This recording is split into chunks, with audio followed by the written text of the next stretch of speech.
사이고 타카모리 19번째.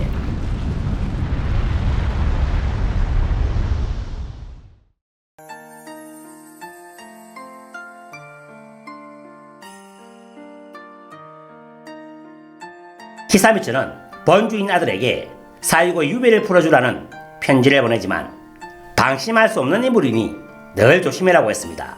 물론 사이고의 리더십이나 뛰어난 외교력에 대해서는 기대감을 가지고 있었지만 이것보다 더 큰 불신감을 이때는 가지고 있었습니다. 그래서 늘 감시하는 사람을 붙였습니다.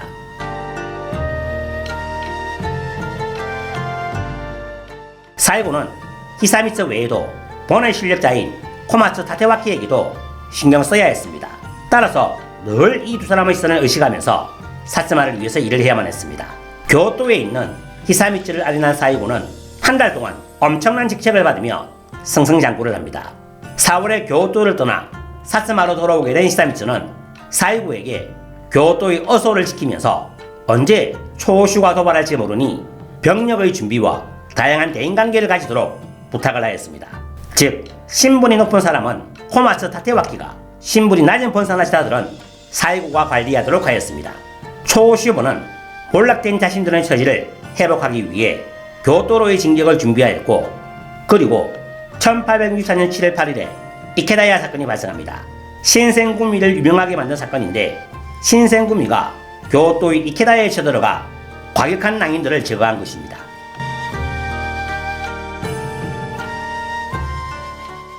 한편 초슈가 쳐들어온다는 소식을 들은 막부는 사스마에게 군사를 내어달라는 명령을 내리지만 거부를 합니다. 즉 초슈와 아이즈먼의 싸움에서 자신들은 휩쓸리고 싶지 않다는 명분을 내걸었습니다. 사이고 역시 다른 번의 전투에 참전하고 싶지 않다는 생각을 분명히 했지만 젊은 무사들은 달랐습니다. 하지만 사이고가 지금은 때가 아니니 기다리라고 명령을 하며 그들을 달랬습니다.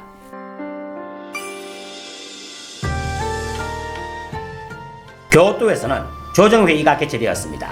초슈를 어떻게 처리할지가 관건이었는데, 사이고를 비롯하여 요시노부 등은 초슈가 자신들의 권위를 8월 18일 징변 이전으로 되돌리고 싶다는 요구에 대해서 분명히 반대의 입장을 표명했습니다. 그들은 너무 과격한 나머지 그대로 내버려두면 조정과 막부에 크나큰 민폐가 될 거라고 생각했던 것입니다. 만일 그들이 군사를 이끌고 쳐들어오면 사스마본의 징해군이 그들을 상대하고 아이즈본 등이 같이 도우면 초슈본의 군사는 등이 감당해낼 수 있다고 결론을 내렸습니다. 그런데 검문의 변이라는 큰 사건이 발발하였습니다.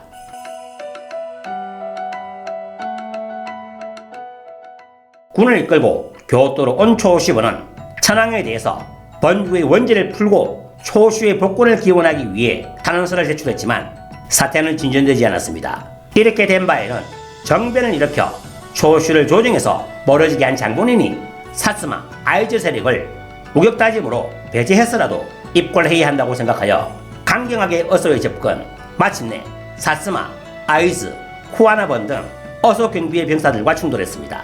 1864년 7월 19일의 일입니다.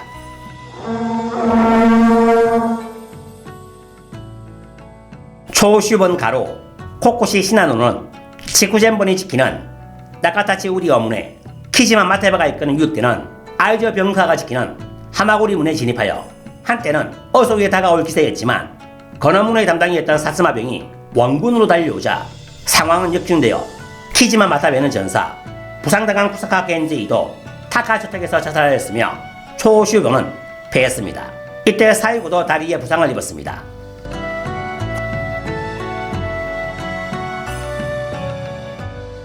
사스마군은 반군 이상으로 열심히 싸웠고, 이 전투를 계기로 사스마와 초슈는 철천지 원수가 됩니다. 나중에 사초 동맹으로 두 번은 힘을 합치지만 이 시점에서는 결혼지간이었습니다. 후에 사이고는 막부의 초슈 정벌에 참전하여 엄청난 활약을 합니다.